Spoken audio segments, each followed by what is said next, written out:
راولپنڈی کی گوالمنڈی۔ یہ راولپنڈی کی گوالمنڈی کی کہانی ہے جس کی تاریخ قیام پاکستان سے پہلے سے شروع ہوتی ہے، جب یہاں کی اکثریت ہندوؤں اور سکھوں پر مشتمل تھی اور آبادی کا کچھ حصہ مسلمانوں کے گھرانے تھے۔ تقسیم کے بعد ہندو اور سکھ ہندوستان چلے گئے، لیکن یہاں کے مکانوں اور عبادت گاہوں میں اب بھی گئے دور کی جھلک نظر آتی ہے۔ اب بھی پرانی گوالمنڈی اور عیدگاہ کے قریب مندروں کی عمارتیں نظر آتی ہیں۔ اسی طرح سکھوں کا گردوارا بھی موجود ہے۔ گوالمنڈی کا علاقہ ریلوے پل سے شروع ہو کر نالا لائی کے پل پر ختم ہو جاتا تھا، جہاں سے آگے راولپنڈی شہر کی حدود شروع ہو جاتی تھی۔ یوں راولپنڈی دو حصوں میں بٹا ہوا تھا، ایک راولپنڈی شہر اور دوسرا کینٹونمنٹ بورڈ کا علاقہ، جس میں گوالمنڈی، صدر اور لال کرتی کے علاقے شامل تھے۔ کینٹونمنٹ کے علاقے دراصل وہ چھاؤنیاں تھیں جو انگریزوں نے پنجاب میں نظم و ضبط کے لیے قائم کی تھی۔ گوالمنڈی کے ایک رہائشی محی الدین ہاشمی کے مطابق گوالمنڈی اس لحاظ سے اہم جگہ تھی کہ اس کے تین اطراف نالا لئی بہتا تھا۔ یہ وہ زمانہ تھا جب اس کا پانی صاف و شفاف ہوتا تھا، جو سید پور اور گولڑا کے پہاڑی چشموں سے آتا تھا۔ اس صاف پانی سے دھوبی نالے کے کنارے کپڑے دھویا کرتے تھے۔ نالا لئی کے کنارے دور دور تک کھیت تھے جنہیں نالا لئی کے پانی سے سیراب کیا جاتا تھا۔ اب بھی گوالمنڈی کے مختلف حصوں کے پرانے نام اس دور کی یاد دلاتے ہیں، مثلاً آنند پورہ، مدن پورہ، لاجپت نگر وغیرہ۔ گوالمنڈی اپنے محل وقوع کے حوالے سے ایک موزوں ترین جگہ تھی۔ اس کے ایک طرف شہر تھا جہاں پرانی راولپنڈی آباد تھی، دوسری طرف لیاقت باغ تھا، یہاں بسوں کا اڈا تھا۔ اس لیاقت باغ میں عیدین کے اجتماع ہوتے تھے، پہلوانوں کے اکھاڑے بھی تھے اور سیاسی جلسوں کے لیے لیاقت باغ کا ہی انتخاب کیا جاتا۔ اسی لیاقت باغ میں وزیر اعظم لیاقت علی خان اور پھر 2007 میں محترمہ بے نظیر بھٹو کو شہید کیا گیا۔ یہاں ایک لائبریری بھی قائم کی گئی تھی، لیکن لیاقت باغ بنیادی طور پر ایک سیرگاہ تھی جہاں لوگ بچوں کے ہمراہ تفریح کے لیے آتے تھے۔ گوالمنڈی کے تیسری طرف سٹی صدر روڈ اور گنج منڈی تھی جو کاروبار کے اہم مراکز تھے۔ چوتھی طرف صدر کا علاقہ تھا جہاں ریلوے اسٹیشن اور خریداری کے مختلف مراکز تھے۔ گوالمنڈی سے میرا اصل تعارف تب ہوا جب میرے ماموں قاضی عزیز الرحمان صاحب نے وہاں 6 مرلے کا گھر بنایا۔ اس گھر کی 3 منزلیں تھیں اور تیسری منزل کی چھت پر کھڑے ہوں تو دور تک منظر صاف نظر آتا تھا۔ گھر کی گلی 15 فٹ چوڑی ہوگی۔ ساتھ والا گھر اخلاق شاہ صاحب کا تھا جو پولیس کے محکمے میں کام کرتے تھے۔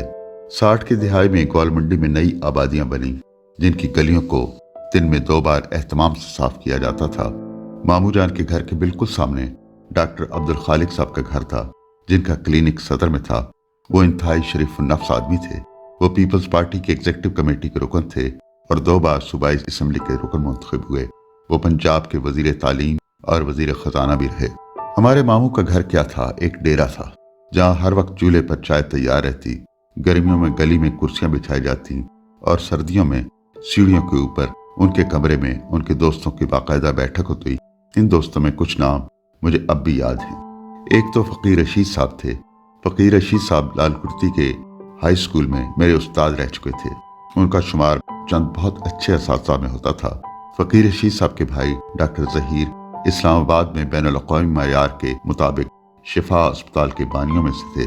اس کے علاوہ بشیر صاحب اور علامہ صاحب تھے۔ یہی میری اول ملاقات جماعت اسلامی کے مشرقی پاکستان کے امیر پروفیسر غلام اعظم سے ہوئی، جنہیں بعد میں بنگلہ دیش کی حکومت نے عمر قید کی سزا سنا دی تھی۔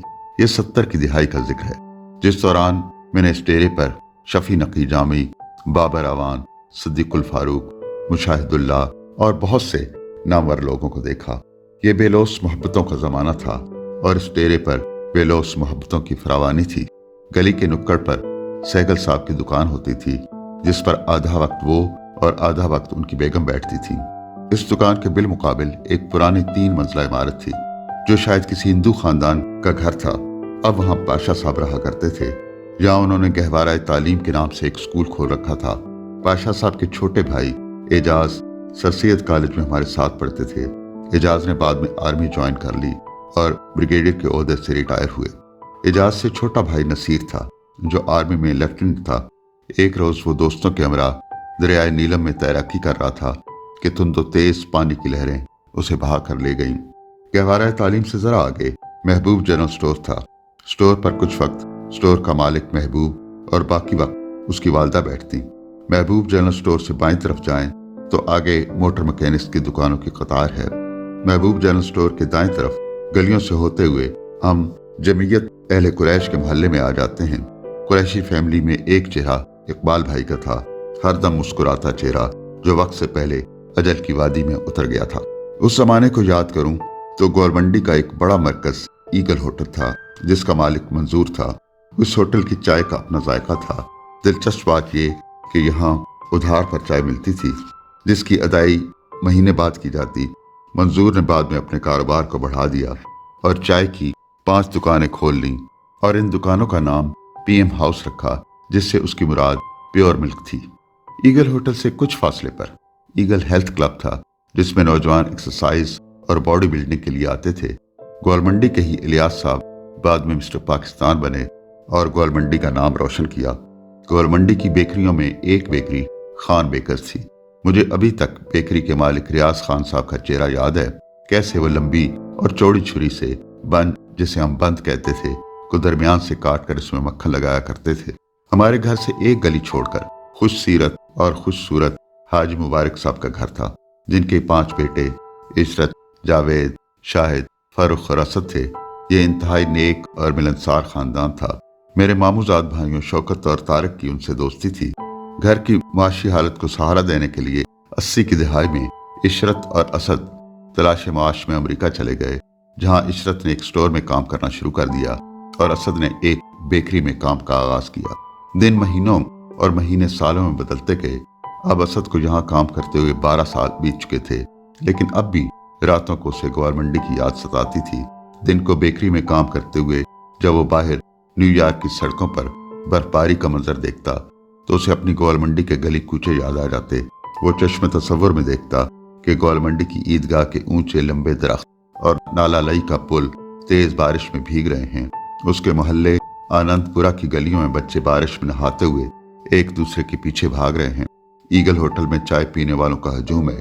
وہ بیکری کی شیشے کی دھند آلود دیواروں سے باہر نیو یارک کے آسمان کو دیکھتا تو اس کی آنکھیں دھندلی ہو جاتی۔ وہ سوچتا وہ دن کب آئے گا جب میں اپنے وطن واپس جاؤں گا، گوالمنڈی کے ان خوش رنگ گلی کوچوں میں جہاں میرے بچپن کے دن مجھے ڈھونڈ رہے ہیں۔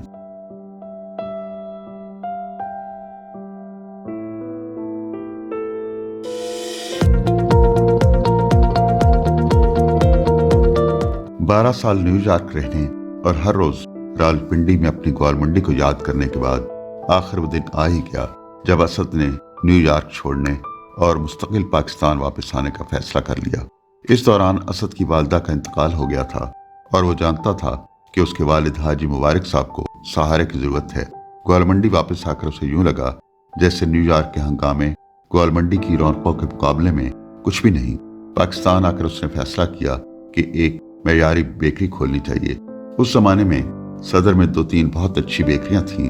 یہ آج سے 25 برس پہلے کا ذکر ہے، جب 1995 میں اسد نے صدر میں بریڈ اینڈ بٹر بیکری کی بنیاد رکھی، جو آج وہاں کی بہترین بیکریوں میں سے ایک ہے۔ اللہ تعالیٰ نے محنت کا صلہ دیا اور اب راولپنڈی میں اس بیکری کی 3 برانچز ہیں۔ کامیابی کی اس طرح کی کہانی گوالمنڈی میں گولڈن سموسوں کی ہے۔ راولپنڈی میں معیاری سموسوں کے پرانے مراکز میں صدر میں کریم ہوٹل، کالج روڈ پر لاہوری سموسے اور گوالمنڈی میں گولڈن سموسے شامل تھے۔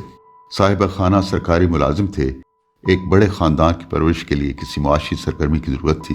اس کے لیے پہلے گھر میں سموسے بنا کر بیچنا شروع کیے، پھر گھر سے باہر ایک دکان بنا لی۔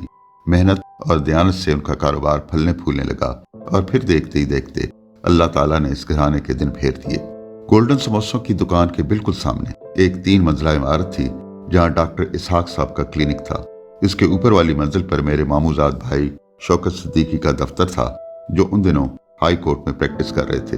اسی سڑک پر آگے چلتے جائیں تو آپ کمہار روڈ پر پہنچ جاتے ہیں، جہاں سڑک کے دونوں طرف مٹی کے دیدہ زیب برتن، گھڑے، سرائیاں اور تندور نظر آتے ہیں۔ اس سے اور آگے نمکو کی دکانیں ہیں، جہاں نمکو بنانے کا کارخانہ ہے۔ نمکو تو نیا نام ہے، ہمارے زمانے میں ہم نمکو کو دال سوئیاں کہتے تھے۔ گوالمنڈی کا نام گوالمنڈی کیوں تھا، اس کی بھی ایک دلچسپ کہانی ہے۔ کہتے ہیں کبھی یہاں 2 گوالے رہتے تھے، ایک کے پاس 100 بھینسیں تو ہوں گی۔ لوگ خالص دودھ لینے ان کے پاس جاتے تھے۔ اپنی محنت اور ایمانداری سے انہوں نے خوب ترقی کی۔ وقت نے پرانے نقوش کو مٹا دیا ہے، لیکن پرانے وقتوں کی ایک نشانی ابھی تک باقی ہے۔ یہ گوالمنڈی کی عیدگاہ کے سامنے یعقوب سویٹ ہاؤس ہے۔ مٹھائی کی یہ دکان قیام پاکستان سے پہلے کی تھی، اور کئی نسلوں کے تسلسل کے بعد بھی یہ تاریخی دکان اپنی جگہ پر موجود ہے۔ گوالمنڈی کے نام کے ساتھ بہت سے ایسے نام جڑے ہیں جنہوں نے قومی سطح پر شہرت پائی۔ ایگل چوک کے قریب ڈاکٹر اسرار کا ایک چھوٹا سا امانت آئی ہسپتال تھا، جو بعد میں راولپنڈی کچہری کے پاس ایک بڑی عمارت میں منتقل ہو گیا۔ پاک فوج میں بہت سے نمایاں نام گوالمنڈی سے ہیں، جن میں چند نام جو مجھے یاد آ رہے ہیں، ان میں جنرل پیٹر، جنرل جمشید گلزار کیانی، جنرل پاشا اور جنرل حفیظ شامل ہیں۔ فلم انڈسٹری کے معروف اداکار جاوید شیخ کا تعلق بھی راولپنڈی کی گوالمنڈی سے تھا۔ اسلام آباد ہائی کورٹ کے جسٹس شوکت عزیز صدیقی بھی گوالمنڈی کے انہی گلی کوچوں میں پلے بڑھے اور اپنی محنت سے عدلیہ کے بڑے منصب پر فائز ہوئے۔ ان دنوں جنگ اخبار کا دفتر بھی گوالمنڈی میں ہوا کرتا تھا، جہاں معروف شاعر مسترک پر آبادی کام کرتے تھے اور ان دنوں گوالمنڈی میں رہتے تھے۔ ایک اور اہم ادبی نام جمیلہ شاہین کا ہے، جن کا گھر بھی گوالمنڈی میں تھا۔ پروفیسر رضوی صدیقی کی رہائش گاہ نالہ لئی کے بالکل قریب تھی۔ اب نالہ لئی صاف اور شفاف پانیوں والا نالہ نہیں تھا، بلکہ اس میں راولپنڈی اور اسلام آباد کی آرائشیں شامل ہو گئی تھیں۔ پروفیسر رضوی صاحب نے اپنے گھر کے باہر جلی حروف میں فن قدا لکھوایا ہوا تھا۔ ہمارے گورڈن کالج کے استاد اور معروف شاعر جناب توصیف تبسم بتاتے ہیں کہ ایک روز کسی من چلے نے اس پر تے اور این کا اضافہ کر دیا، یوں فن قدا اب فن قدا بن گیا تھا۔ کہتے ہیں پروفیسر صاحب نے بھی اس تبدیلی کا خوب لطف لیا اور شرارت کرنے والے کی تخلیقی صلاحیت کی داد دی۔ گوالمنڈی میں بہت سے مشن سکول تھے، اسی طرح کینٹ بورڈ کے لڑکوں اور لڑکیوں کے سکول تھے، جو اس زمانے میں سی بی اور آج کل ایف جی سکول کہلاتے ہیں۔ C B girls high school جو گوالمنڈی کی مین روڈ پر واقع ہے، وہاں میری بڑی بہن پڑھایا کرتی تھی۔ عام سہولتوں میں تعلیم کے علاوہ گوالمنڈی میں میڈیکل کی سہولتیں موجود تھیں۔ پرائیویٹ کلینکس کے علاوہ کینٹونمنٹ بورڈ کی فری ڈسپنسری تھی۔ پانی کی لگاتار فراہمی کے لیے پانی کی راولپنڈی کی سب سے بڑی ٹینکی تھی، جس میں 24 گھنٹے پانی آتا تھا۔ اسی طرح یہاں راولپنڈی کا سب سے بڑا فائر بریگیڈ اسٹیشن تھا۔ بچوں کی تفریح کے لیے ایک چلڈرن پارک تھا۔ خواتین کے لیے علیحدہ پارک تھا، جسے پردہ باغ کہا جاتا تھا۔ چلڈرن پارک تو اب بھی موجود ہے، لیکن خواتین کے پارک کی جگہ اب کالج بن چکا ہے۔ کبھی گوالمنڈی میں ہندو، سکھ، عیسائی اور مسلمان رہتے تھے۔ ہندوؤں کے تقریباً 5 مندر ہوا کرتے تھے، جن میں سے 3 اب بھی موجود ہیں۔ قیام پاکستان سے پہلے کی 4 مساجد بھی اب تک موجود ہیں، جن میں جامع مسجد، میلاد مسجد، سپلائی والی مسجد اور قصائیوں والی مسجد شامل ہیں۔ سکھوں کا ایک گردوارہ اب بھی موجود ہے۔ گوالمنڈی میں ہندوؤں کی لاشوں کو جلانے کے لیے مرگھٹ ہوتے تھے، اب وہاں اکبر مارکیٹ بن چکی ہے۔ کپڑوں کی دھلائی کے لیے دھوبی گھاٹ تھا، جہاں رنگ برنگ کپڑے تاروں پر لٹکے نظر آتے تھے۔ اب تو پرانی گوالمنڈی کے نشان معدوم ہو رہے ہیں اور وقت کی پیشانی سے نئے منظر ابھر رہے ہیں، لیکن ایک کردار جو مجھے کبھی نہیں بھولے گا اور اس کے دم سے گوالمنڈی کے ایگل چوک کی رونق تھی، وہ زندہ بھوت تھا۔ اس کا اصل نام مجھے آج تک پتہ نہ چل سکا، لیکن ہم سب اسے زندہ بھوت کے نام سے جانتے تھے۔ اس کی وجہ اس کا حلیہ اور پراسرار شخصیت تھی۔ اس کے بال لمبے اور داڑھی بے ترتیب تھی، سر ہمیشہ ٹوپی سے ڈھکا ہوتا۔ اس کا ٹھکانہ سکھوں کا ایک ویران گردوارہ تھا۔ اس کے بارے میں طرح طرح کی کہانیاں مشہور تھیں۔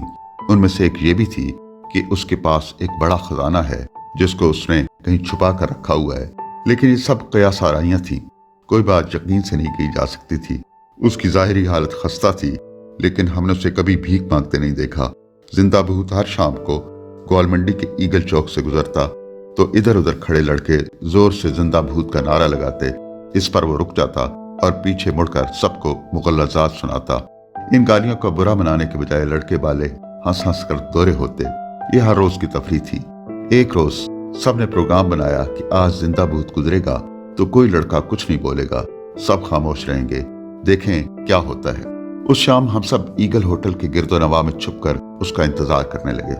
ہم یہ دیکھنے کے لیے بے چین تھے کہ اس کا رد عمل کیا ہوگا۔ مجھے اچھی طرح یاد ہے، وہ سردیوں کی ایک ٹھٹھرتی ہوئی شام تھی۔ آسمان پر سیاہ بادل تھے اور بارش سے پہلے کی ٹھنڈی ہوا چل رہی تھی۔ ہمارے دانت بج رہے تھے اور ہم زندہ بھوت کا انتظار کر رہے تھے۔ ہمیں زیادہ دیر انتظار نہیں کرنا پڑا۔ دیوار کی اوٹ سے ہم نے دیکھا کہ زندہ بھوت خرامہ خرامہ ہماری طرف آ رہا تھا۔ تیز ہوا سے اس کے بال اس کے شانوں پر لہرا رہے تھے۔ میں تو ڈر ہی گیا۔ اس روز وہ سچ مچ بھوت لگ رہا تھا۔ جو وہ ایگل چوک کے قریب آ رہا تھا، ہمارے دلوں کی دھڑکنیں تیز ہو رہی تھیں۔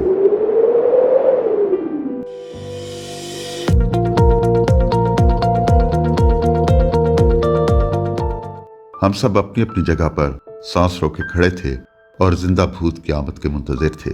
یوں لگ رہا تھا اسے ٹھنڈی تیز ہوا کی کوئی پرواہ نہیں۔ وہ اپنی دھن میں ایگل چوک کی طرف آ رہا تھا۔ آخر وہ مقام آ گیا جہاں سے گزرتے ہوئے اس پر ہر طرف سے زندہ بھوت کی آوازیں کسے جاتے تھے، لیکن آج مکمل خاموشی تھی۔ ایک گہری چپ کا سناٹا تھا، یا پھر درختوں سے گزرتی ہوئی ہوا کا شور۔ زندہ بھوت اپنی دھن میں آگے بڑھ گیا۔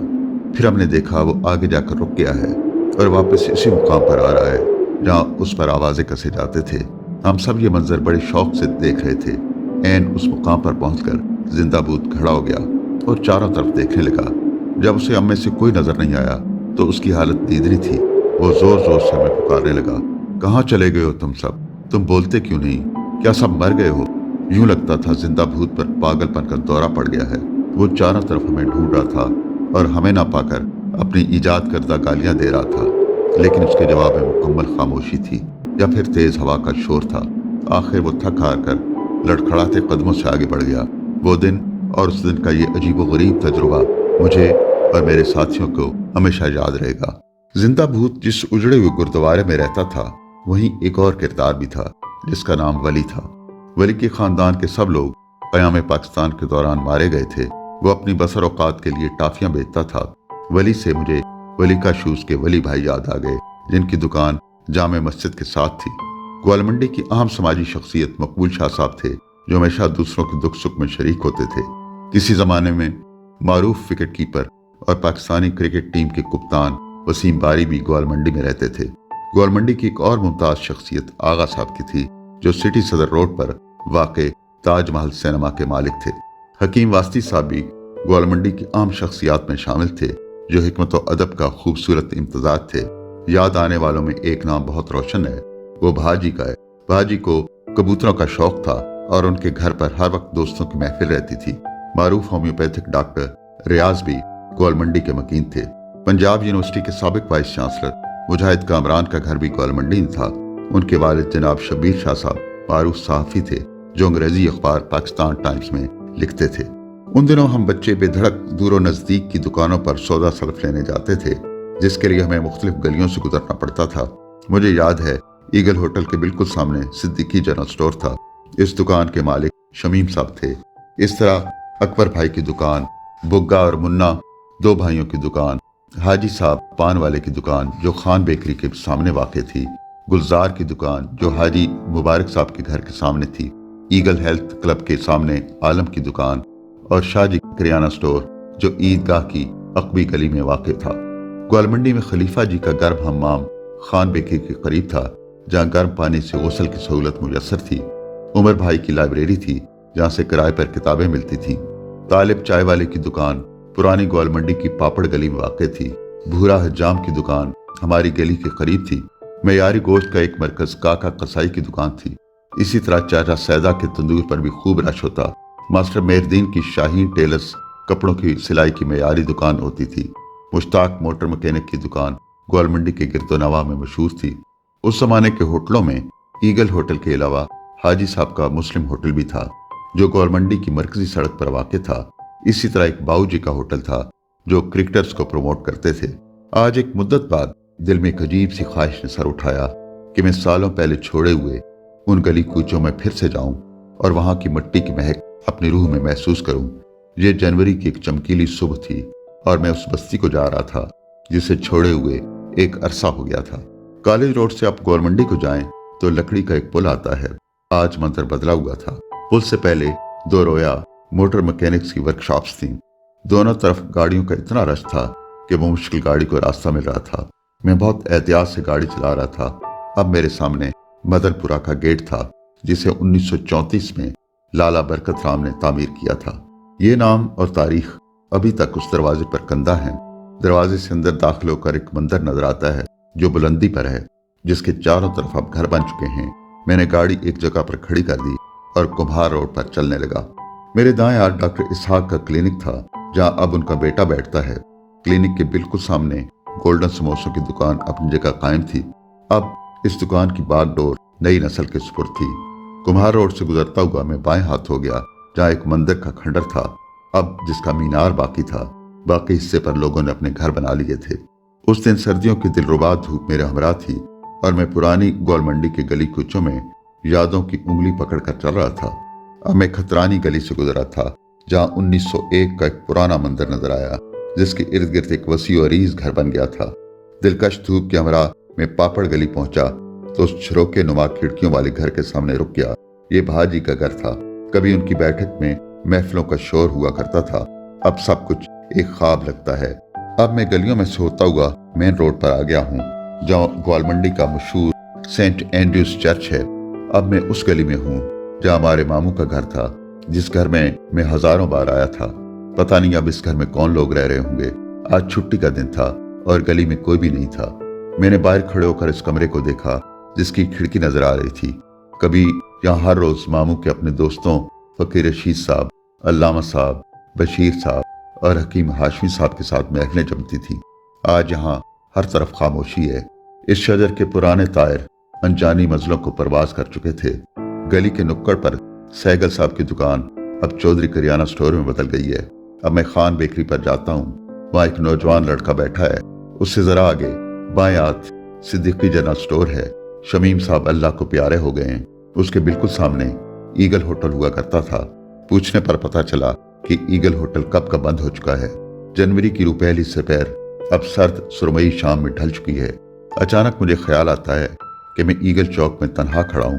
پھر مجھے یاد آتا ہے برسوں پہلے کی بات ہے، یہی مقام تھا اور یہی موسم، جب ہم زندہ بھوت سے چھپ کر خاموش کھڑے تھے۔ اس دن ہماری خاموشی پر وہ کیسے پاگل ہو رہا تھا۔ آج میں اپنے ہی محلے میں اجنبی ہوں۔ ایگل چوک میں کھڑا میں اپنے چاروں طرف دیکھتا ہوں۔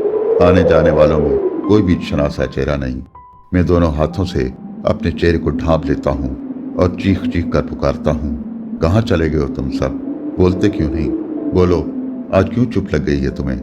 لیکن میرے جواب میں ایک گہری چپ کا سناٹا ہے اور تیز ہوا کا شور۔